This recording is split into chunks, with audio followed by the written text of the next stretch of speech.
punca mereka dirobek. Dan kita soroti aksi-aksi perlawanan di separuh masa yang pertama, menyaksikan satu sepakan percuma yang menarik dilakukan oleh Vincent Bikana yang gagal diselamatkan oleh Khairul Fahmi.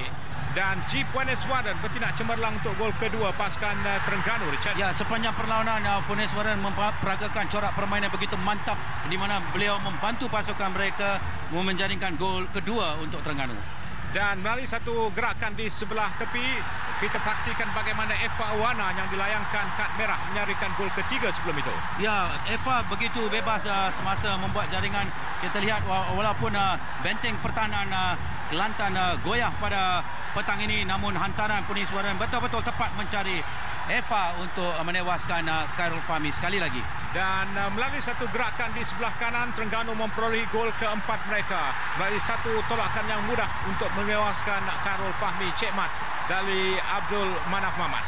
Ya, itu satu pergerakan yang begitu mantap dilakukan oleh Manaf di mana melepasi seluruh benteng pertahanan Kelantan dan sekali lagi beliau membolehkan jaringan itu.